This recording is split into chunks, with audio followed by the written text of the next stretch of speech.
Welcome to এডুমেন্টর WBCS. তো এর আগে আজকে যে আমরা ক্লাসটা করব সেটা হচ্ছে এনশিয়েন্ট হিস্ট্রি ক্লাস। আমরা এর আগের দিনই এনশিয়েন্ট হিস্ট্রি কিছুটা স্টার্ট করেছিলাম। তো যেহেতু টেকনিক্যাল ডিফিকাল্টিজ এর জন্য এই ক্লাসটা আমাদের একটা জায়গায় বন্ধ করে দিতে হয়। তো আমরা সেই আজকের ক্লাসে সেই ক্লাসটার একটু রিক্যাপ করে নেবো, যাতে আমরা যারা নতুন এসছে তাদেরও কোনো অসুবিধা না হয়, আর যারা আমরা পড়ে নিয়েছি তারা যেন মনে করে নিতে পারে যে যে যে জিনিসগুলো আমরা পড়েছিলাম। তো আর ফার্দার আমরা কথা না বাড়িয়ে আজকের ক্লাসটা আমরা একটু স্টার্ট করছি।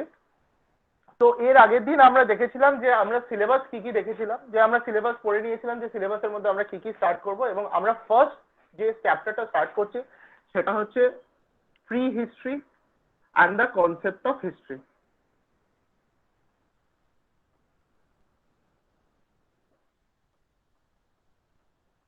প্রি হিস্ট্রি এবং কনসেপ্ট অফ হিস্ট্রি যখন আমরা পড়ি তখন আমরা কি কি জানি না, হিস্ট্রিকে কিভাবে তৈরি করা হয়, হিস্ট্রি কাকে বলবো, হিস্ট্রির কটা রকমের ভাগ, সেই সম্বন্ধে আমরা জানতে পারি। তো আমরা এর আগের দিন আমরা পড়েছিলাম যে হিস্ট্রিকে সাধারণত দুটো আউটলুকে দেখা হয়। একটা হচ্ছে কোয়ান্টিটেটিভ,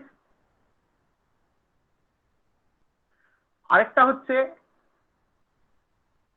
কালচারাল।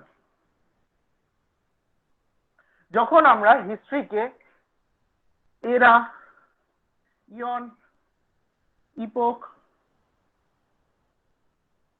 বা সাল, ঠিক আছে, ডেট, এই দিয়ে দেখি তখন সেটাকে কি বলবো না, সেটাকে কোয়ান্টিটেটিভ হিস্ট্রি বলবো। whereas যখন আমরা টুল টেকনোলজি বা টুল কালচার দিয়ে দেখবো তখন সেটাকে আমরা কালচারাল হিস্ট্রি বলবো। তো কোয়ান্টিটেটিভ হিস্ট্রি এবং কালচারাল হিস্ট্রির মধ্যে ডিফারেন্স সেরকম কিছু না।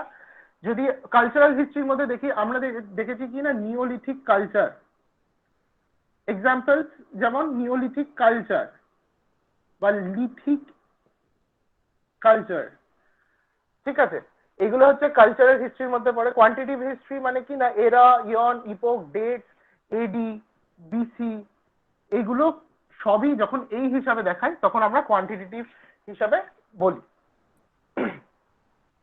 তো এই ইয়ন, এরা, ইপোক, ডেট এই সম্বন্ধে আমাদের এর আগের দিন একটু ডিসকাশন হয়েছিল। সেটা কি না কোনটার পরে কোনটা আসে, ইয়ন কি বড় না এরা বড় না ইপোক বড়, কোনটা কি, এটার সম্বন্ধে আমাদের সম্যক ধারণা থাকে না। তার জন্যই আমাদেরকে এই জায়গাটা একটু জেনে নেওয়া দরকার। যেমন ইয়ন, যখন বলি ইয়ন হচ্ছে সব থেকে বড় আমরা ধরতে পারি, ইয়নের ভিতরে আমরা পাই এরা, একটা ইয়নের মধ্যে অনেকগুলো এরা থাকতে পারে, একটা এরার মধ্যে অনেকগুলো পিরিয়ড থাকতে পারে, এই একটা পিরিয়ডের মধ্যে অনেকগুলো ইপোক থাকতে পারে, এবং এই ইপোকের মধ্যে এজ থাকে।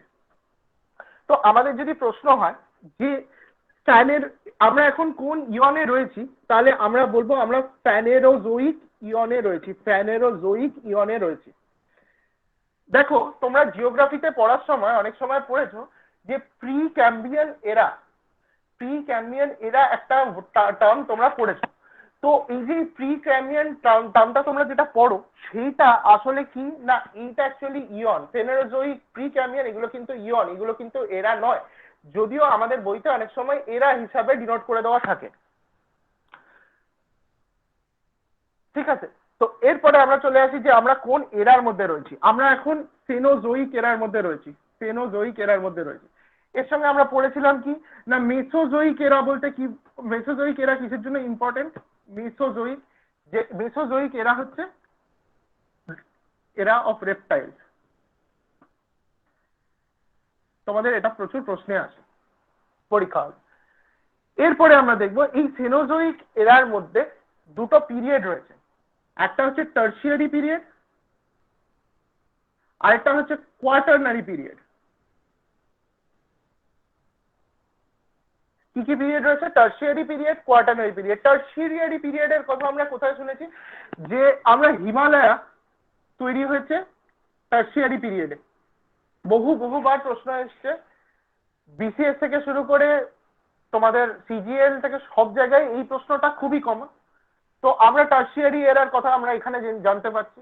আর আমরা এখন যে এরাতে রয়েছি সেটা কি না কোয়াটারনারি এরা। কোয়াটারনারি এরাকে আবার দুটো ইপোকের মধ্যে আমরা ডিভাইড করতে পারি। মেইন দুটো ইপোক কি কি না, একটা হচ্ছে প্লেইস্টোসিন ইপোক,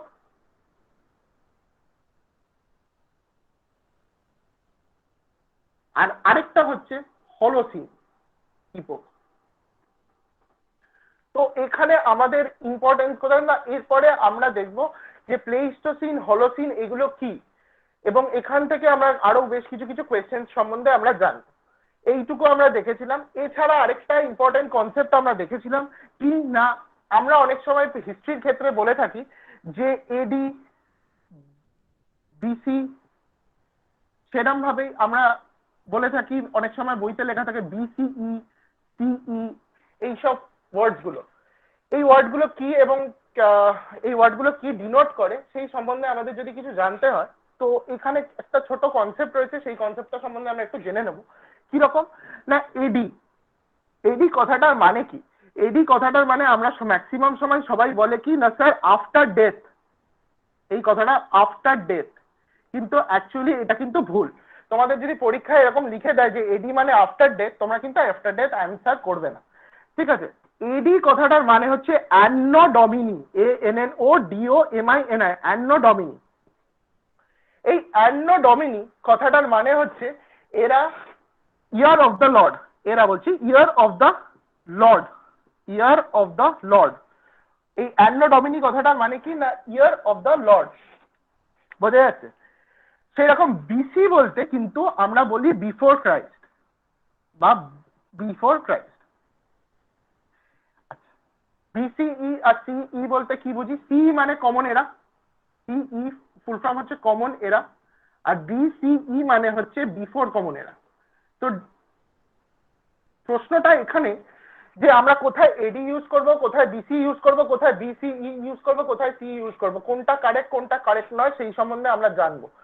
তো দেখো এডি বিসি যখন আমরা পড়ছি, একটা কথা আমি বলেছি যে year of the Lord. Lord মানে কি না, এখানে লর্ড মানে জিসাস ক্রাইস্টের কথা বলা হচ্ছে, এবং জিসাস ক্রাইস্টের জন্ম থেকে আমরা counting, number of years counting কিন্তু স্টার্ট করি, বা number of date counting start করি। যেমন সেই 25 ডিসেম্বর, যেটা ফার্স্ট 25 ডিসেম্বর, ওটা ছিল 0000, এইখান থেকে আমরা কাউন্ট করতাম, ঠিক আছে?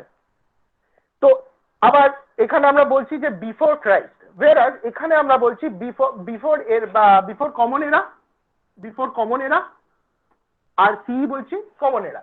তো এর মধ্যে এটার মধ্যে ডিফারেন্স এটাই যে এইটা হচ্ছে এই যে এই ল্যাটিন কনসেপ্ট, এই ল্যাটিন কনসেপ্টটা বেসিক্যালি অ্যাকচুয়ালি ক্রিশ্চিয়ান কনসেপ্ট। এটা কি না, এটা ক্রিশ্চিয়ান কনসেপ্ট। তো সবার তো নিশ্চয়ই সব এখানে আমাদের যেহেতু ওয়ার্ল্ডে অনেকগুলো রিলিজিয়ান রয়েছে, তাই জন্য সবসময় আমরা কখনোই ক্রিশ্চিয়ান বা ক্রিশ্চিয়ানিটিটাকেই আমরা কিন্তু মেন ধর্ম হিসাবে ধরবো না।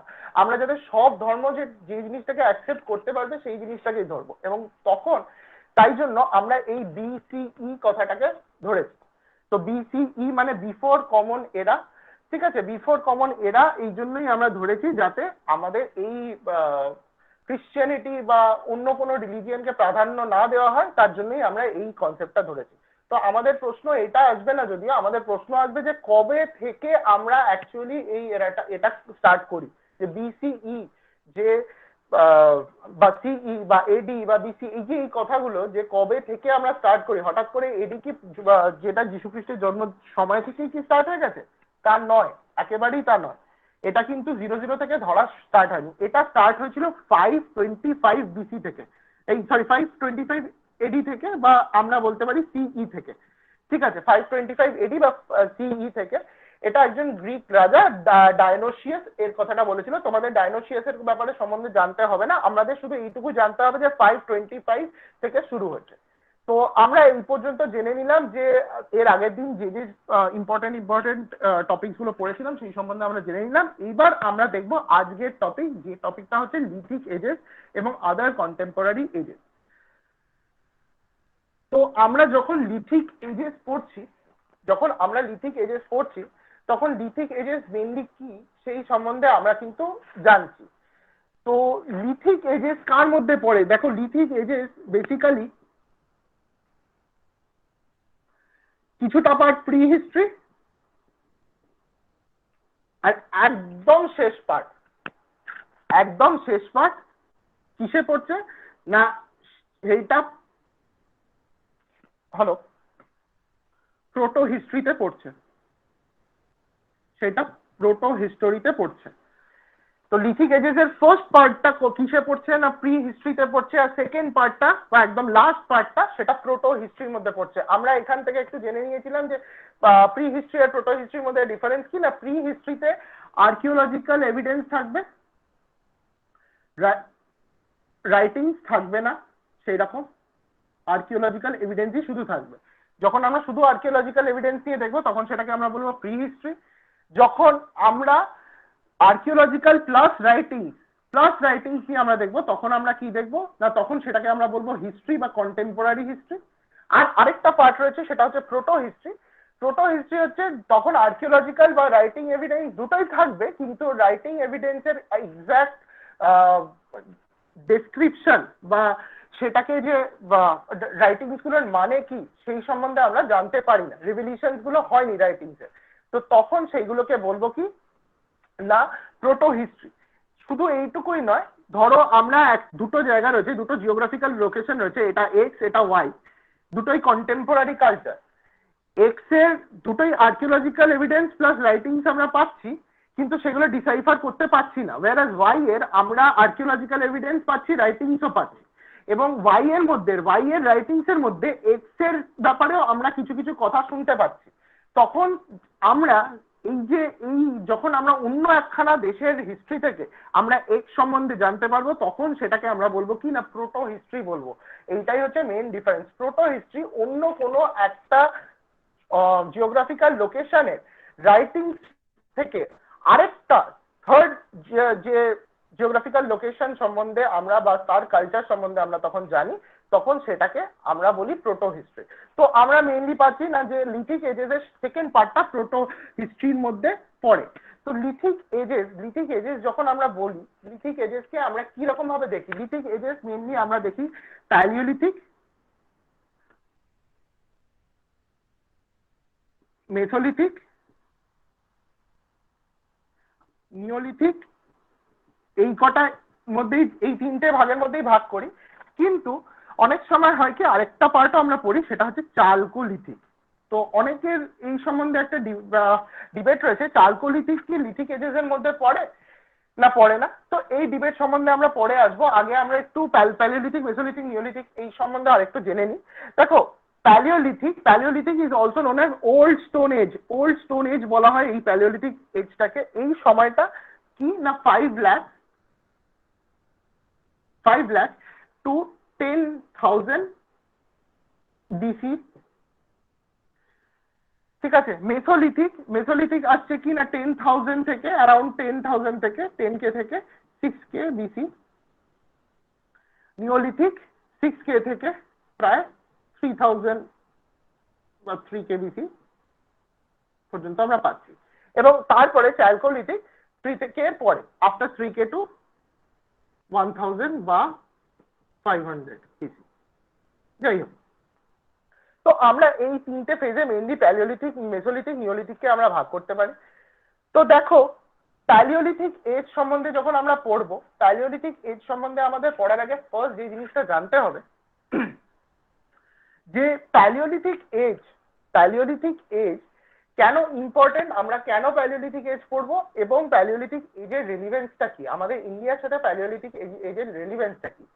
তো যখনই আমরা এই লিথিক এজ বা এই ধরনের প্রি হিস্ট্রি সম্বন্ধে পড়বো, যেহেতু এভিডেন্সের ওপর বেস করেই আমরা জানবো, তাই জন্য আমাদের মেনলি কোন জায়গাটায় ফোকাস করতে হবে, আমাদের মেনলি পড়ার যেখানে সেটা হচ্ছে কোথায় কি ধরনের এভিডেন্স পাওয়া যাচ্ছে, সেইখানকার ইকোনমি কি, সেইখানকার কালচার কি, এই সম্বন্ধে আমরা জানবো হচ্ছে যখন আমরা এই প্রি হিস্টোরি বা কনসেপ্ট অফ হিস্ট্রি সম্বন্ধে পড়বো। ঠিক আছে। তো উইদাউট ফার্দার এডু আমরা আরেকটু ডেপথে যাই। প্যালিওলিথিক এজেস সম্বন্ধে যদি দু এক কথা আমাদের জানতে হয়, যেখান থেকে প্রশ্ন আসবে সেই সব জায়গাগুলো আমরা পড়ে থাকবো, যাতে আমাদের সিলেবাসটা শর্ট হয় এবং খুব কনসাইজলি রিভাইজ করতে পারি। তো দেখো প্যালিওলিথিক এজেস এর মধ্যে এই সময় যে মানুষ যে আমরা যে আজকের যে নর্মাল যে হিউম্যান বিংস বা হোমোসেপিয়ান্স, এই হোমোসেপিয়েন্স প্রথম প্যালিওলিথিক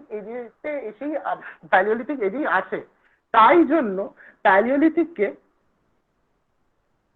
বলা হয় এজ অফ ম্যান। ঠিক আছে, এজ অফ ম্যান। আরেকটা প্রশ্ন আছে, আইস এজ প্যালিওলিথিক এজের প্রথম দিকে আসে। ঠিক আছে, তো তোমাদেরকে প্রশ্ন আসতে পারে আইস এজ না দিয়ে, হঠাৎ করে দিয়ে দিতে পারে গ্লেশিয়াল ফেজ, এইসব নামগুলো দিতে পারে, এইসব টার্মিনোলজি গুলো দিতে পারে, গ্লেশিয়াল ফেজ বা প্লুভিয়াল ফেজ। এইরকম দুটো টার্ম দিয়ে দিতে পারে। এই দুটো টার্ম কার সঙ্গে রিলেটেড, কোন এজের সাথে রিলেটেড, তখন আমরা বুঝবো যে প্যালিওলিথিক এজ সম্বন্ধে যখন আমরা পড়বো তখন আমরা এই গ্লেশিয়াল ফেজ বা প্লুভিয়াল ফেজের কনসেপ্টটা আমরা পাবো। তো দেখো এইখানে আমাদের একটা খুব ইম্পর্টেন্ট দুটো ওয়ার্ড আমরা বলেছি, একটা হচ্ছে গ্লেশিয়াল আর একটা প্লুভিয়াল। গ্লেশিয়াল মানে কি না, গ্লেশিয়ার থেকে যে যখন গ্লেশিয়ার দিয়ে আমরা কাজ করছি সেটা হচ্ছে সেটাকেই বলা হচ্ছে গ্লেশিয়াল ফেজ। whereas প্লুভিয়াল কথাটার মানে হচ্ছে যে যখন আমাদের এখানে বৃষ্টিপাত বা রেইনফলকে ডিনোট করছি, এবং রেইনফল থেকে যে পলি মাটি আসছে সেই পলি মাটিকেই আমরা বলছি, সেটাকেই আমরা বলি প্লুভিয়াল। ঠিক আছে, প্লুভিয়াল ডিপোজিট। ঠিক আছে, যেমন রিভারের প্লুভিয়াল ডিপোজিট, আমরা এই কথাগুলো, এই টার্মিনোলজি গুলো ইউজ করি।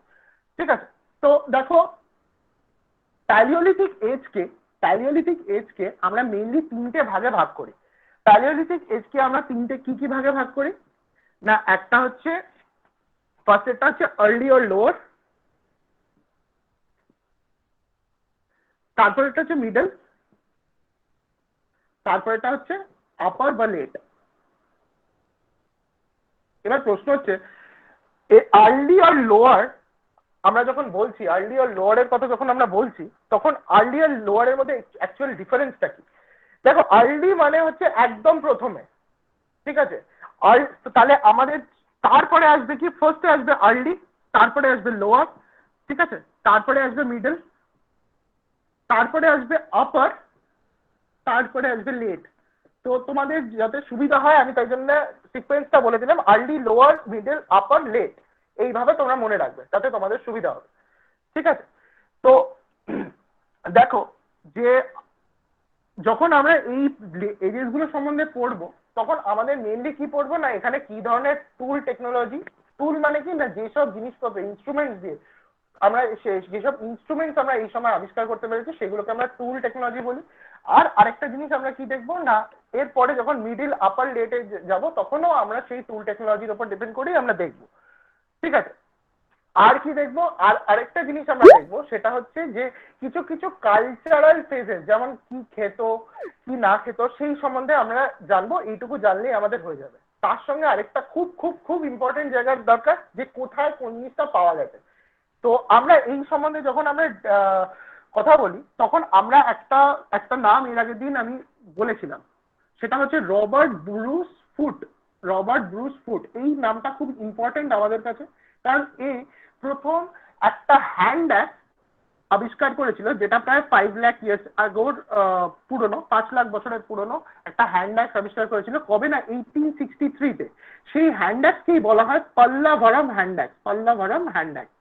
This is very important. কেন? কারণ this was the first tool discovered in India, not invented, discovered in India. তো পাল্লাভারাম হ্যান্ড অ্যাক্স এটা কর্ণাটকা থেকেই পেয়েছিল রবার্ট ব্রুস ফুট 1863-তে। তাই জন্য রবার্ট ব্রুস ফুটকে বলা হয় ফাদার অফ ইন্ডিয়ান প্রিহিস্টোরিক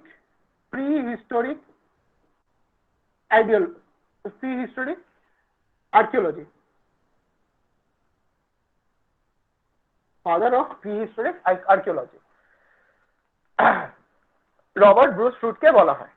ঠিক আছে, তো এরপরে যদি আমাদের গোলানোর জায়গা কোথায় না, তোমাদের যদি জিজ্ঞেস করে who is known as the father of Indian history বা এরকম যদি তোমাদের প্রশ্ন করে দেয় অনেক সময়, তো সেইটার সঙ্গে তোমরা গোলাবে না। তো এই প্রি হিস্টোরিক টার্মটা কিন্তু একটু মনে রাখবে, যখন যদি প্রি হিস্টোরিক টার্মটা দেয় এটা মনে রাখবে।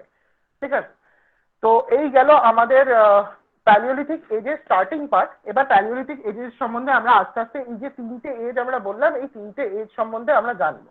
তো দেখো প্যালিওলিথিক এজের একটা মেন কথা হচ্ছে লিথিক এজ। যখনই আমরা বলি লিথিক, কথাটা এসছে লিথোস থেকে। লিথোস মানে রক। লিথোস কথাটার অর্থ হচ্ছে রক। লিথিক কথাটা এসছে লিথোস থেকে। লিথোস কথাটার অর্থ হচ্ছে রক। এবং যেহেতু এই সময় শুধু রক দিয়ে সমস্ত কাজ করতো ওরা, সেই জন্য এটাকে বলা হয় লিথিক এজ। তো লিথিক এজে আমাদের যেটা ফার্স্ট প্রশ্ন আছে যে কি ধরনের রক ইউজ করতো। লিথিক এজে আমরা কোয়ার্টজাইট রক ইউজ করতাম। কি ধরনের রক ইউজ করতাম? কোয়ার্টজাইট রক ইউজ করতাম, ঠিক আছে। এবং এই লিথিক এজের যত রিমেন্স রয়েছে সেই সমস্ত রিমেন্স এর মধ্যে ম্যাক্সিমাম কোয়ার্টজাইটই আমরা পাবো। এন্ড এটা একটা ম্যাটার অফ ফ্যাক্ট যে যতগুলো লিথিক এজ রয়েছে, আমি শুধু প্যালিওলিথিকের কথা বলছি না, মেসোলিথিক, নিওলিথিক, চালকোলিথিক প্রত্যেকটাতেই কোয়ার্টজাইট রকের যথেষ্ট পরিমাণে এভিডেন্সেস রয়েছে। এবং লেটার একদম শেষের দিকে যখন আমরা যাব তখন আমরা সেল্ট রকের কথা আমরা পাবো। তো লিথিক এজের প্রথম পার্টটাই আমরা ম্যাক্সিমামটা দেখবো কোয়ার্টজাইট, আর পরের দিকে আমরা দেখবো কোয়ার্টজাইটের সঙ্গে সেল্টও কিছুটা ইউজ করছে। তো এই ধরনের প্রশ্ন যদি আসে তোমরা একটু কেয়ার রেখো, তোমরা অ্যান্সার করতে পারবে। তো যেহেতু কোয়ার্টজাইট ইউজ করতো তাই জন্য লিথিক এজের মানুষকে কোয়ার্টজাইট ম্যান বলা হয়। কোয়ার্টজাইট ম্যান বলা হয়। আচ্ছা, তো প্যালিওলিথিক দেখো, আর্লি প্যালিওলিথিক বা লোয়ার প্যালিওলিথিক এর কথা যখন আমরা পড়ি তখন আর্লি বা লোয়ার প্যালিওলিথিক এজ কোথায় কোথায় দেখা গেছে কয়েকটা জায়গা ইম্পর্টেন্ট নাম আমরা জেনে রাখবো। সেটা কি না, সোয়ান ভ্যালি। এটা কোথায় না, পোর্টওয়ার প্ল্যাটুতে অবস্থিত। পোর্টওয়ার প্ল্যাটুতে।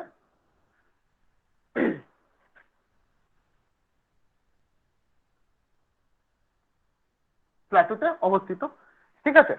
আচ্ছা, এরপরে আমরা কি পড়বো না, আর্লি সোয়ান ভ্যালির পরে আমরা পেলাম সোয়ান ভ্যালি, তারপরে আমরা পাবো হলো ভীমবেটকা। এই ভীমবেটকাটা কোথায় না, মধ্যপ্রদেশে অবস্থিত, ঠিক আছে। তো আমরা এই দুটো জানবো, সোয়ান ভ্যালি সেটা পোর্টওয়ার প্ল্যাটুতে অবস্থিত, এটা কোথায় না জম্মু অ্যান্ড কাশ্মীরে অবস্থিত, আর এটা রয়েছে ভীমবেটকা বা মধ্যপ্রদেশে অবস্থিত, ঠিক আছে। এই গেল হচ্ছে আমাদের, এইটুকু জানলেই আমাদের হবে। এবং আরেকটা জিনিস, ছোট্ট একটা পার্ট, কি ধরনের দেখা যাচ্ছে, মেইনলি কোর টুলস দেখা যাচ্ছে। আর এর সঙ্গে কি না, হ্যান্ড অ্যাক্স ট্রেডিশনও দেখা যাচ্ছে। হ্যান্ড অ্যাক্স ট্রেডিশন বা কোর টুল ট্রেডিশনই দেখা যাচ্ছে। কোর টুল মানে কি না, একটা বড় রককে, যদি আমরা একটা বড় রককে, পুরো গোটা রকটাকেই আমরা যখন টুল হিসাবে ইউজ করি সেটাকে কোর টুল হিসাবে বলি। এবং আমরা দেখবো যে কোর টুলটাকে ভেঙে একটা ছোট যখন রক তৈরি করবো, এই ধরো একটা পুরো বড় একটা রককে আমরা যদি মাঝখান দিয়ে ভাঙি, যে ছোট এইরকম একখানা রক তৈরি হবে যার এই এজ গুলো থাকবে, এই রকটাকে আমরা কি বলবো, ফ্লেক বলবো। ফ্লেক সাধারণত ছোট রকের টুকরোকে বলা হয়। এবং ফ্লেকের কথা যখনই আমরা আসবো তখন আমরা কোথায় দেখতে পাবো না, আর্লি লোয়ার প্যালিওলিথিক এজে কিন্তু আমরা এর কথা পাবো না, ফ্লেকের কথা পাবো না। সেটা আমরা কোথায় গিয়ে পাবো না, এই ফ্লেকের কথা যখন আমরা পাবো বা ফ্লেক ট্র্যাডিশনের কথা আমরা যখন পাবো তখন সেটা আমরা মিডল প্যালিওলিথিক এজে পাবো। মিডল প্যালিওলিথিক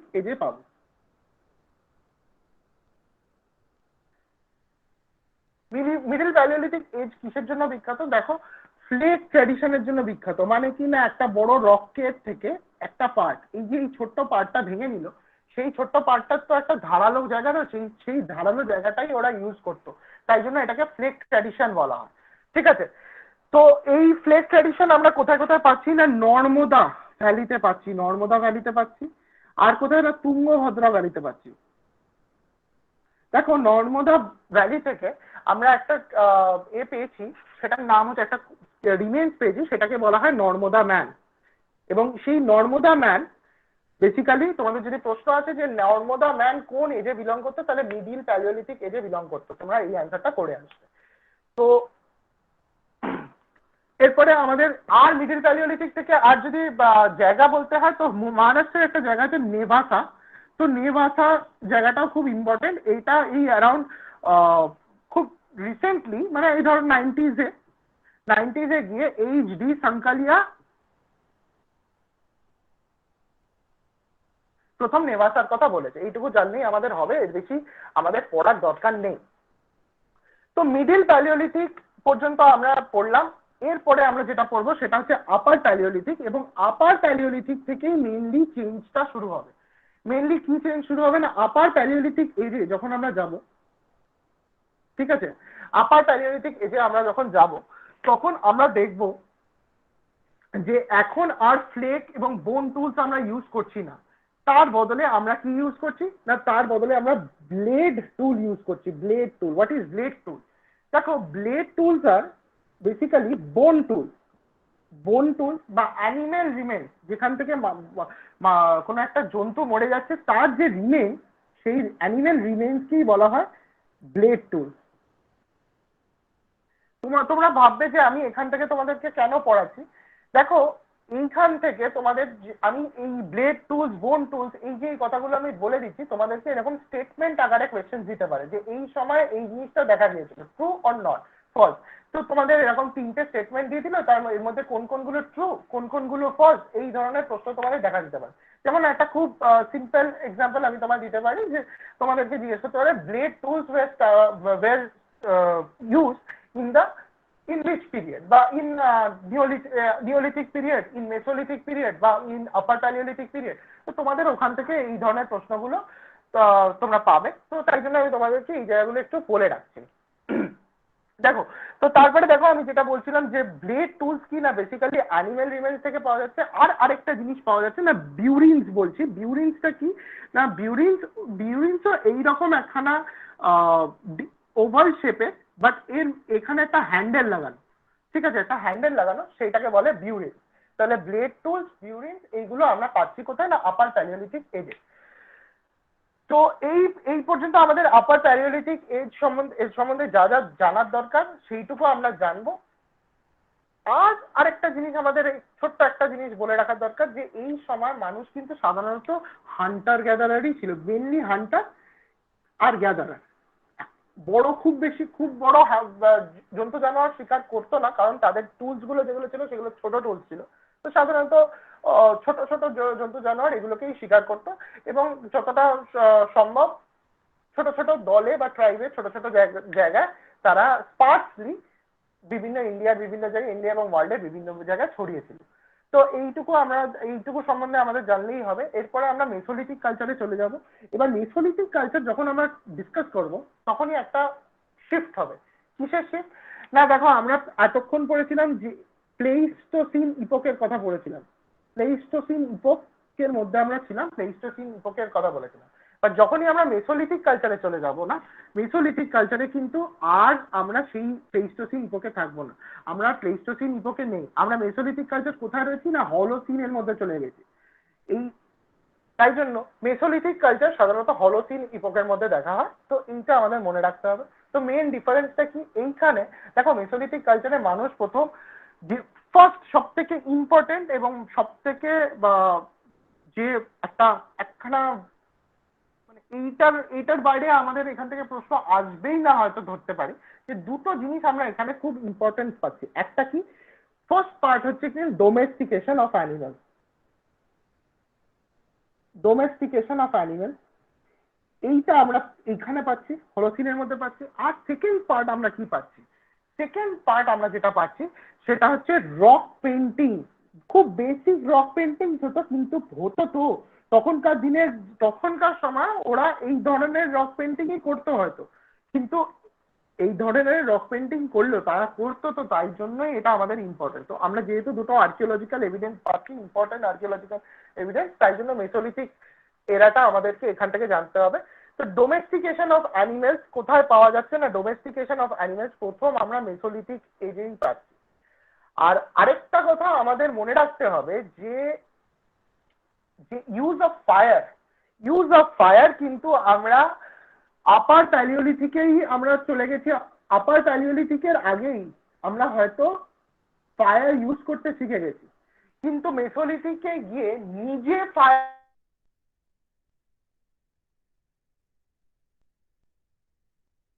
যে গিয়ে মানুষ কি করছে না, কোড টুলস থেকে ফ্লেক টুলস বের করছে। তো কোড টুলস থেকে আমি বলেছিলাম যে কোড টুলস মানে কি না, একটা বড় পাথর, সেই বড় পাথরটাকে আরেকটা পাথর দিয়ে আঘাত করলেই তো আমি সেখান থেকে একটা ছোট এইটুকু জায়গা বের করতে পারি। তো এই যে আঘাতটা করছে, তাই জন্যই আমরা কি পাচ্ছি না, চকমুখী পাথরের যে ইউজ সেইখান থেকেই আসছে হচ্ছে আমাদের, মানে চকমুখী পাথরের ইউজ সেইটা আমরা জানতে পারছি কিন্তু ওই সময় থেকে, কারণ দুটো আমরা ওখান থেকে দুটো পাথরকে ঘষে আমরা একটা ফ্লেক বের করার চেষ্টা করছি। তো এইটুকু আমাদের, তাহলে আমাদের প্যালিওলিথিক এজের মধ্যে আমরা যদি দেখি, আপার প্যালিওলিথিক এজেই আমরা দেখতে পাচ্ছি না ফায়ার ইউজটা কিন্তু আমরা পেয়ে যাচ্ছি। whereas মেসোলিথিকে গিয়ে আমরা কি পাচ্ছি না, ডোমেস্টিকেশন অফ অ্যানিমেলস, তারপরে রক পেইন্টিং। তো ডোমেস্টিকেশন অফ অ্যানিমেলস এর মধ্যে তোমাদের যদি প্রথম যদি জিজ্ঞেস করে মানুষ প্রথম কি কোন জিনিসটাকে ডোমেস্টিকেট করা শিখেছিল, তো আমাদের অ্যান্সার হবে ডগ, তারপরে হচ্ছে হর্স। তোমাদের অনেক প্রশ্নে এই প্রশ্নটা এসছে যে ডগ, ডোমেস্টিকেশন অফ ডগ, কেন আমরা মেসোলিথিক এজে গিয়ে আমরা ডোমেস্টিকেশন অফ ডগের কথা বলছি, তার কারণটা হচ্ছে যে এই ডগের রিমেন্স, যে এই যে কুকুরের রিমেন্স একসঙ্গে একটা সমাধি ক্ষেত্রে পাওয়া গেছে, তাই জন্যই আমরা বলছি যে ডোমেস্টিকেশন অফ ডগ। নিশ্চয়ই কেউ একজন একটা কুকুরকে তার পাশে সমাধি দেবে, কোনো একজন মৃত ব্যক্তির পাশে সমাধি দেবে না আনলেস এন্ড আনটিল সেটা একটা নিজের পেট মতো নয় বা খুব প্রিয় পোষ্য যদি হয়।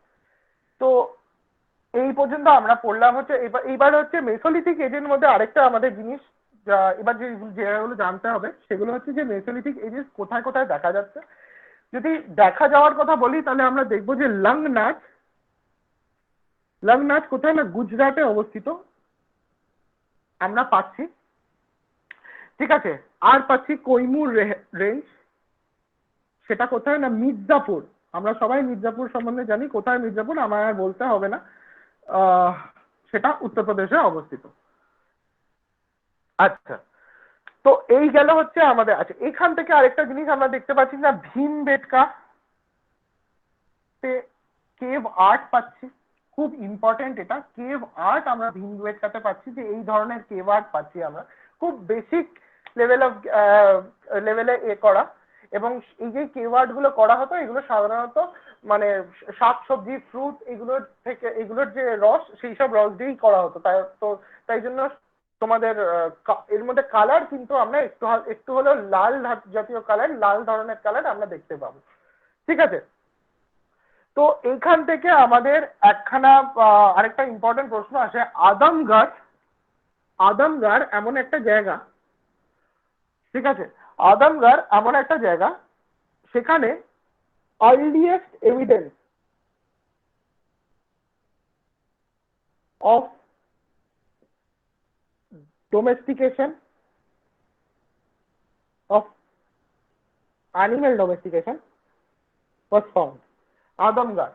তো আদমগড় কোথায় না, আদমগড় মধ্যপ্রদেশে। আরেকটা জায়গা আছে সেটা হচ্ছে বাগড় ডিস্ট্রিক্ট, কোথায় না, বাগড় ডিস্ট্রিক্ট ইজ ইন রাজস্থান। দুটো জায়গা থেকেই আমরা পাচ্ছি, ঠিক আছে।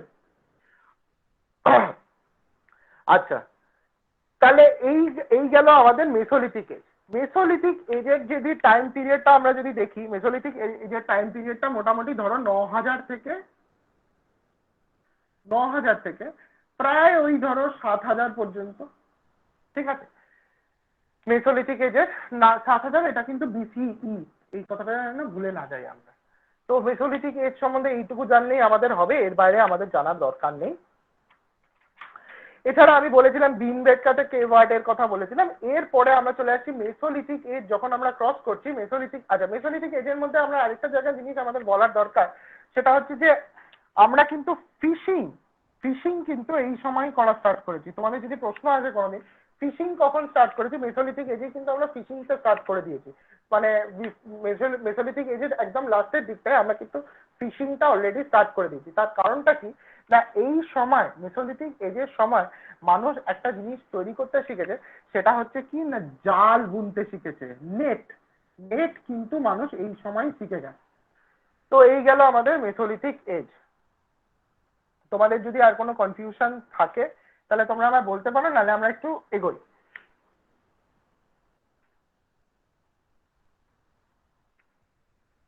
আশা করছি তোমাদের কোনো কনফিউশন নেই।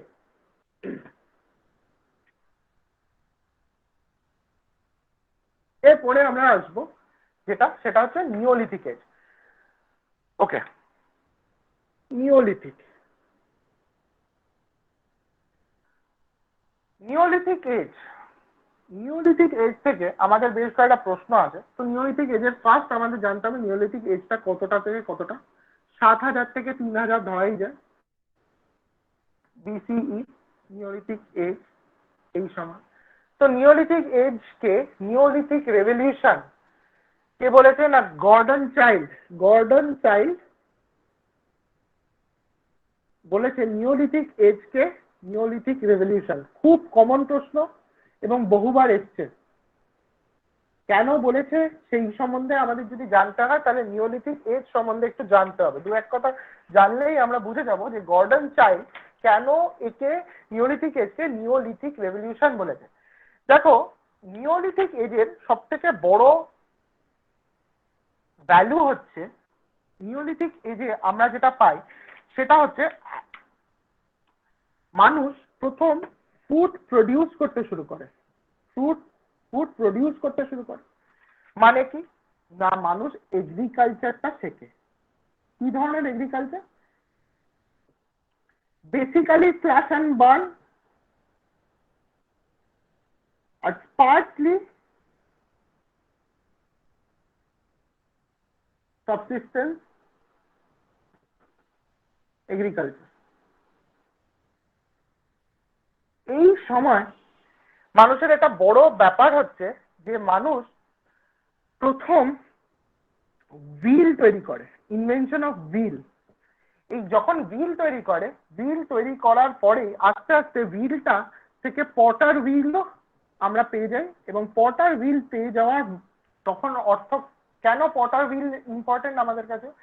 দেখো মানুষ আস্তে আস্তে যখন এই যে হান্টার গ্যাদারার ছিল, এবার হান্টার গ্যাদারার থেকে এগ্রিকালচারিস্ট হচ্ছে, ফ্যাশনমান এগ্রিকালচারিস্ট হচ্ছে, এবং তারপরে মানুষকে মানুষের খাদ্যদ্রব্য স্টোর করে রাখার মতন একটা জায়গা রাখতে হচ্ছে, স্টোর করে রাখার মতন। কিরকম না একটা কোনো একটা পাত্রের মধ্যে স্টোর করার দরকার, তো সেই পাত্রতে স্টোর করার জন্য প্রথমেই আমরা দেখতে পাচ্ছি না পটার হুইল আমরা পাচ্ছি। তো তাই এই একখানা একটা খুব ইম্পর্টেন্ট ফ্যাক্ট এবং ইম্পর্টেন্ট ফাইন্ডিংস আমরা পাই কি না পটার্স হুইল কিন্তু এই সময় তৈরি হয়েছে। ঠিক আছে, এরপরে কি পাই না এরপরে হচ্ছে মানুষ আস্তে আস্তে ভিলেজ ফর্ম করছে। মানুষ অলরেডি আমরা দেখেছি যে এই যে যখন আমরা প্ল্যাটো ভ্যালি এগুলো পড়ি তখন এগুলো সবকটাই রিভার বেডের পাশাপাশি বা রিভারের কাছাকাছি। এবং নিওলিথিকের ক্ষেত্রেও তাই। এরা যে ধরো একটা রিভারের যে ফ্লো আছে, রিভারের দুই ধারে এরা সেটেলমেন্ট করছে এবং সেই যে সেটেলমেন্ট গুলো করছে সেই সেটেলমেন্ট গুলোই আস্তে আস্তে বড় হতে হতে ভিলেজ তৈরি করছে। ঠিক আছে, তো এই আমরা প্রথম একটা ভিলেজ তৈরি বা ভিলেজের কথা পাই এবং এই ভিলেজ গুলো সাধারণত সেলফ সাফিসিয়েন্ট ছিল। সেলফ সাফিসিয়েন্ট ছিল, এটা খুব একটা ইম্পর্টেন্ট পয়েন্ট। সেলফ সাফিসিয়েন্ট কেন ইম্পর্টেন্ট পয়েন্ট?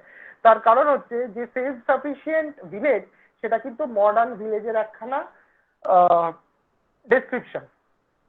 এরপরে আমরা কি আরেকটা ইম্পর্টেন্ট জিনিস পাচ্ছি না ডিভিশন অফ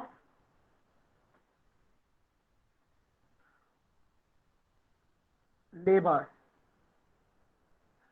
সমাজে কিছু সোশ্যাল রোলস থাকে, যেমন কিছু কিছু মেয়েদেরকে কিছু কিছু কাজ আমরা করার জন্য জোর করা হয়, আবার কিছু কিছু ছেলেদেরকে কিছু কিছু কাজ করার জন্য জোর করা হয়। এই যে এই কনসেপ্ট, এই যে এই আইডিওলজি, এই জেন্ডার রোলসের আইডিওলজি কিন্তু এই এর থেকেই আসছে, আমরা পাচ্ছি এই নিওলিথিক এজ থেকেই আসছে। কেন? কারণ ছেলেরা যেহেতু খুব ফাস্ট মুভ করতে পারে এবং ফিজিক্যালি স্ট্রঙ্গার, ছেলেরা যেহেতু খুব ফাস্ট মুভ করতে পারে এবং ফিজিক্যালি স্ট্রঙ্গার, তাই জন্য এরা সাধারণত হান্টার হিসাবে অ্যাপিয়ার করছে। এদেরকে হান্টারের দায়িত্ব দেওয়া হচ্ছে। এরা হান্টিং এর কাজে মেনলি করছে। আর মেয়েরা এখানে গ্যাদারার বা এগ্রিকালচার পার্ট করছে। তো এই যে এই দুটো ছোট ডিভিশন হয়ে গেল, এই ডিভিশন থেকে আস্তে আস্তে আমরা দেখতে পাচ্ছি যে আমাদের সোসাইটি যে আমাদের যে কন্টেম্পোরারি কালচার বা পেট্রিয়ার্কি সেই ধরনের এখনকার দিনের যে কালচার সেইগুলো কিন্তু আস্তে আস্তে ডেভেলপ করছে। ঠিক আছে, তো এইখান থেকে নিওলিথিক কালচারে এইটাই হচ্ছে শুরু। তো এই যে এই 4-5টা মেন পয়েন্ট আমরা এখানে পাচ্ছি, তার জন্যই কিন্তু গর্ডন চাইল্ড বলছে কি না এইটাকে নিওলিথিক এজটাকে নিওলিথিক রেভলিউশন বলছে। কারণ মানুষ আস্তে আস্তে এই নিওলিথিক রেভলিউশনের পরেই আস্তে আস্তে ইভলভেশনটা অনেক ফাস্টার হচ্ছে। এই নিওলিথিক এজ থেকে আমরা যদি দেখি, নিওলিথিক টু চালকোলিথিক এই খুব কম সময়ের মধ্যে নিওলিথিক থেকে চালকোলিথিকে আমরা চলে যাচ্ছি, এবং তারপর থেকে আস্তে আস্তে চালকোলিথিক থেকে ব্রোঞ্জ এজ, তারপরে আমরা পাচ্ছি আয়রন এজ। এরকম ভাবে আমাদের ইভলভেশনটা অনেক ফাস্টার হয়ে যাচ্ছে। তাই জন্য গর্ডন চাইল্ড বলছে এটাকে কি না, this is also known as neolithic revolution. তো আমরা নিওলিথিক রেভলিউশন সম্বন্ধে যখন আমরা অলরেডি জেনে নিলাম, এবার আমরা নিওলিথিক সাইটস গুলো সম্বন্ধে জানবো, কারণ নিওলিথিক সাইটস গুলো আমাদের কাছে খুব ইম্পর্টেন্ট। তো এখান থেকে আমাদের একটা খুব ফেমাস নাম হচ্ছে গুফকরন, লংনাজ, ঠিক আছে, লংনাজ পরে বলছি আমরা। গুফকরন আর একটা হচ্ছে বুরজা হোম আর এটা হচ্ছে গফকারাল। দুটো কোথায় না, দুটো জম্মু অ্যান্ড কাশ্মীরে অবস্থিত। এইখানে পিট ডুয়েলিং এর কথা বলা হচ্ছে। পিট ডুয়েলিংটা কি আমরা এক্ষুনি আসছি। পিট ডুয়েলিং হচ্ছে একটা বড় মাটি, একটা এরকম ধরো সারফেস রয়েছে, সেই সারফেসে একটা গর্ত করে নেওয়া হলো, সেই গর্তের মধ্যে এরকম স্টেপস তৈরি করা হয়, স্টেপস করে তার ভিতরে থাকে, এবং এই গর্তটাকে কিছু দিয়ে বুঝে দেওয়া হয়, ঠিক আছে। সাধারণত পাতা, বড় আকারের পাতা বা কিছু চামড়া দিয়ে বুঝে দেওয়া হয়, যাতে লোকজন মানে সাধারণ এই অ্যানিমেলরা দেখতে না পারে, যাতে রাত্রিবেলা এরা শান্তিতে রাত্রিরে ঘুমোতে পারে। তার জন্য আমরা এই পিট ডুয়েলিংটা দেখতে পারি।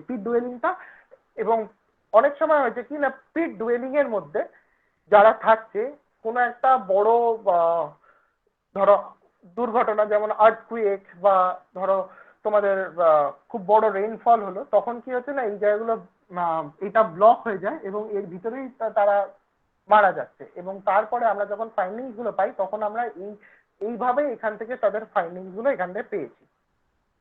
তো এই গেল হচ্ছে গুফকারাল এবং বুরজাহোমের কথা, ঠিক আছে। এছাড়া পিকলি হাল বলে একটা জায়গা আছে, সেখানে আমরা ক্যাটেল রিয়ারিং এর কথা পাবো। ক্যাটেল রিয়ারিং মানে কি না, যে যখন আমরা গবাদি পশু চারণ ভূমিতে নিয়ে গিয়ে পালন করব, এবং সেখান থেকে আমরা দুধ এবং মাংস দুটোই পাবো, মিল্ক এবং মিট দুটোই পাবো, সেটাকে ক্যাটেল রিয়ারিং হিসাবে আমরা ট্রিট করব। তো ক্যাটেল রিয়ারিং প্রথম দিকে আমরা যদি ক্যাটেল রিয়ারিং যদি দেখি, তাহলে আমরা দেখতে পাই কি না, গোট, ল্যাম্ব এইগুলো নিয়ে আমরা দেখতাম। প্রথম দিকে কিন্তু পর্ক জিনিসটা কিন্তু ছিল না, বা পর্ক বা পিগ, সেই পিগটা কিন্তু ছিল না। তো মানুষ যদি আগেকার দিনে যদি আমরা কথা বলি, তাহলে গোট, ল্যাম্ব এইগুলোই মানুষ খেত, পিগের বা শুয়োরের মাংস কিন্তু তারা তখন খেত না। এই সম্বন্ধে আমাদের এইটুকু জেনে নিলাম। এর সঙ্গে আমরা কি পাচ্ছি না, এখানে এগ্রিকালচারাল এভিডেন্সের মধ্যে হুইট, বার্লি, সোরঘাম এই ধরনের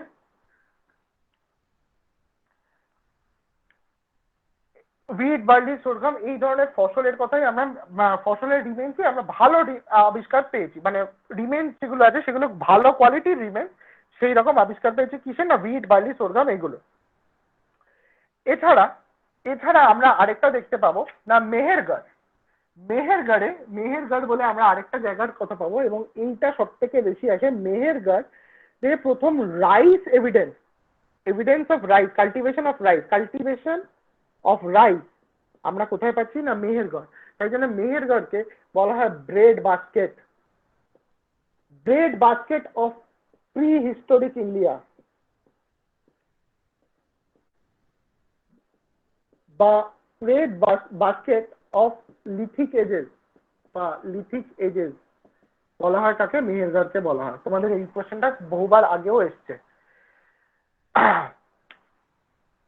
তো মেহেরগড় কোথায় রয়েছে? মেহেরগড় পাকিস্তান অকুপাইড কাশ্মীরে মেহেরগড় আমরা দেখতে পাই।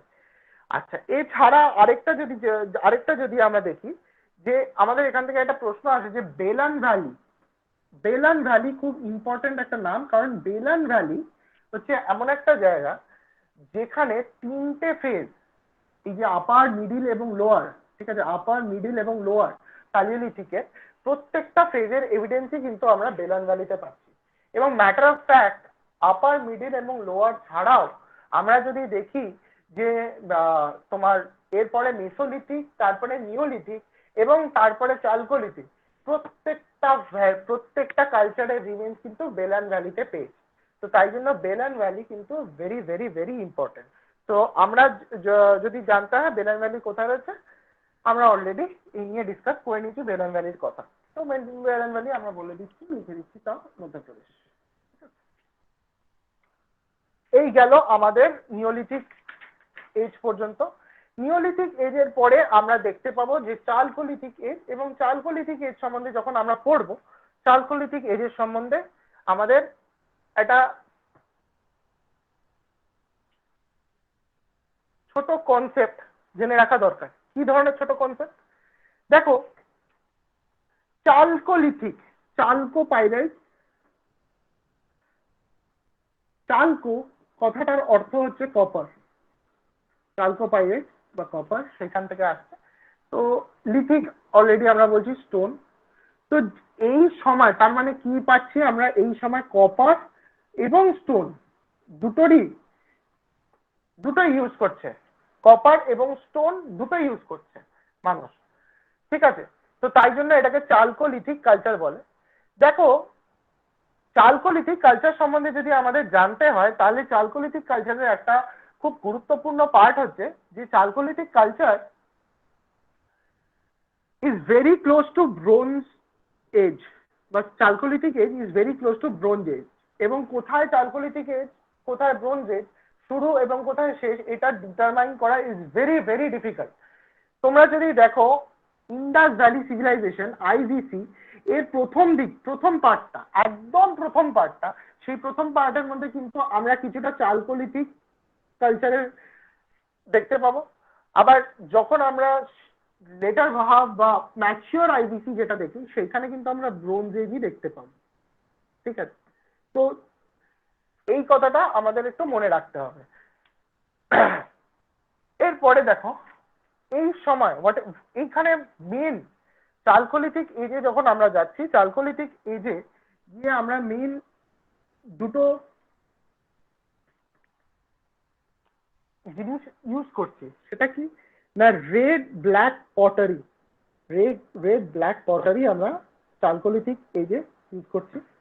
এই রেড ব্ল্যাক পটারি সাধারণত কি করা হতো না, ভেজিটেবল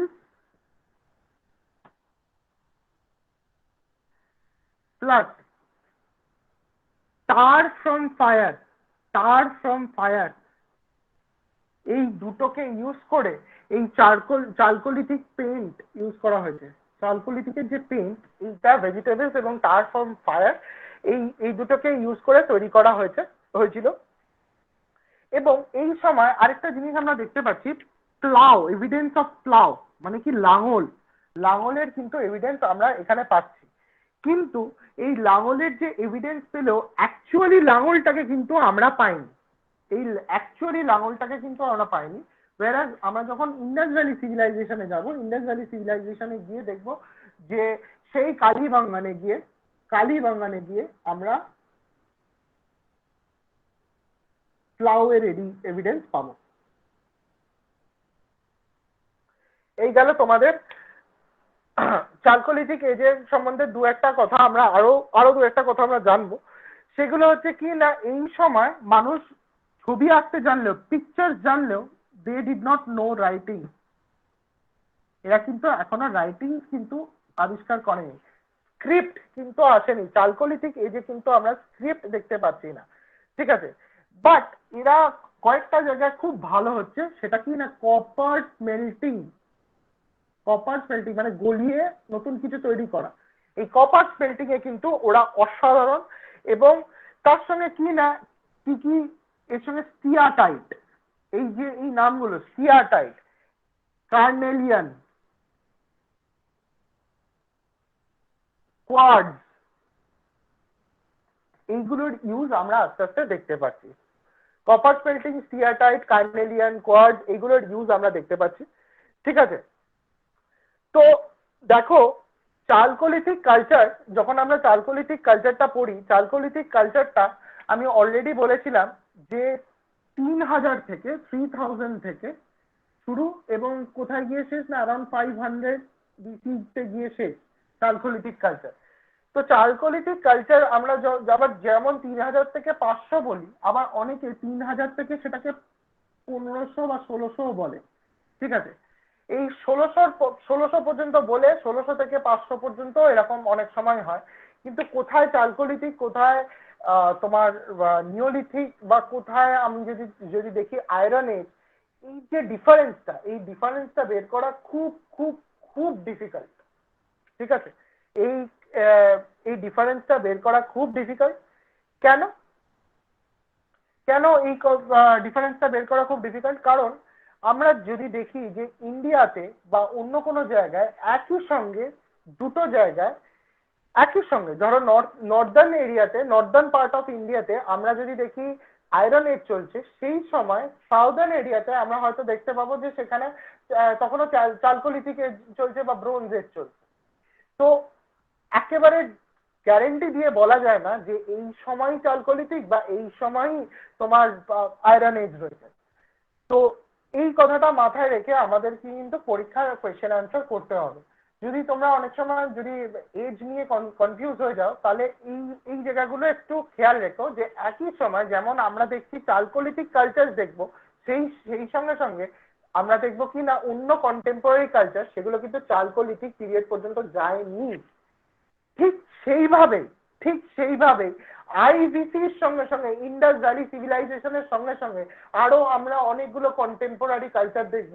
সেই কন্টেম্পোরারি কালচার গুলো কিন্তু not a part of Indus valley civilization, but they were rather contemporary culture. তো সেইগুলো ইন্ডাস ভ্যালি সিভিলাইজেশনের পার্ট না হয়েও তারা কি ছিল না, তারা কন্টেম্পোরারি ইন্ডিয়ান কালচার ছিল। এবং সেগুলো কি ছিল না, হয়তো কোথাও তারা চালকোলিথিক, কোথাও নিওলিথিক, এই ধরনের বিভিন্ন কালচারের কথা আমরা দেখতে পারি। তো এইখান থেকে আমাদের দু একটা প্রশ্ন আগে এসছে, তো তাই জন্য আমরা একটু জেনে নেব যে কি ধরনের প্রশ্ন আছে। যেমন তোমাদের দিতে পারে কায়াথা কালচার কোথায় অবস্থিত, কায়াথা কালচার, জোড়ওয়ে কালচার, মালওয়া কালচার, এই এই নামগুলো তোমাদের দিতে পারে। দেখো কায়াথা বেসিক্যালি মধ্যপ্রদেশে অবস্থিত। ঠিক আছে, এইটা 2000 থেকে 1800 বিসি পর্যন্ত, বিসির মধ্যে রয়েছে। ঠিক আছে, এইটা this Kayatha culture is a pre Harappan culture. খুব ইম্পর্টেন্ট, লিখে রাখো প্রি হারাপ্পান কালচার। কারণ কায়াথা কালচারের রিমেন যে সময় পাচ্ছি সেই সময় কিন্তু এইদিকে হারাপ্পান সিভিলাইজেশনও চলছে। ঠিক আছে, এরপরে আমরা দেখতে পাবো মালওয়া কালচার, যেটা আমরা বলছিলাম মালওয়া কালচার ইজ 1700 to 1200। ঠিক আছে, এইটা ইরান, নবাব টলি, এই দুটোই মহারাষ্ট্রতে রয়েছে। ঠিক আছে, আচ্ছা, জোড়ওয়ে কালচার, জোড়ওয়ে কালচারও কোথায় রয়েছে, মহারাষ্ট্রতে রয়েছে। তোমাদের এইটুকু জানলেই হবে, খুব বেশি তোমাদের এখান থেকে ডিটেলসে পড়ার দরকার নেই। তোমাদের এইটুকু জানলেই তোমরা এখান থেকে অ্যান্সার করতে পারবে। তো Kayatha culture is a pre Harappan culture. তোমাদের যদি প্রশ্ন আসে জোড়ওয়ে কালচার কোথায় রয়েছে, মহারাষ্ট্রে রয়েছে। এবং মালওয়া কালচার কোথায় রয়েছে, না মালওয়া কালচারও রয়েছে হচ্ছে তোমার মহারাষ্ট্রে। এবং এইগুলো নন হরপ্পান কালচার, নন হরপ্পান কন্টেম্পোরারি কালচার। তো নন হরপ্পান কন্টেম্পোরারি কালচার সম্বন্ধে যদি তোমাদের বলে, তো কায়াথা, জোড়ওয়ে, মালওয়া এইগুলোই হচ্ছে তার উদাহরণ। এই গেল আজকে আমাদের যা যা দরকার ছিল জানা, সেই সম্বন্ধে আমরা জেনে নিলাম। তো তোমাদেরকে আমরা এর আগের দিনও আমি বলেছি, তাও আবার বলছি যে আমাদের ক্লাস ফাইনালি স্টার্ট শুরু হবে, অ্যাডভান্সের ক্লাস শুরু হবে 15th জুন। তোমরা অলরেডি দেখো তোমাদের ইনবক্সের মধ্যে বারবার মেসেজ করাও হচ্ছে। তোমরা সেখান থেকে তোমরা ইম্পর্টেন্ট নাম্বার গুলো পেয়ে যাবে, এবং কিছু একটা ডেমো কোডের কথাও লেখা রয়েছে। ডেমো কোডটা দিলে তোমরা সেটার জন্য একটা ডিসকাউন্টও পাবে 500 রুপিসের। তো আমি বলবো তোমরা খুব শীঘ্রই এই সাবস্ক্রিপশনটা নিয়ে নাও, এবং আমরা 15 থেকে এই ক্লাস কন্টিনিউ করতে পারি, এবং আমরা আরো ডিটেলে এবং ভালোভাবে হিস্ট্রিটাকে যাতে 6 মাসের মধ্যে আমরা ভালোভাবে হিস্ট্রিটাকে তৈরি করে নিতে পারি, সেই দিকটায় আমরা যাই। ঠিক আছে, thank you everyone and good night. তোমাদের যদি কোনো কোয়েশ্চেন না থাকে তাহলে আমি আজকে এখানে ক্লাসটা অফ করব।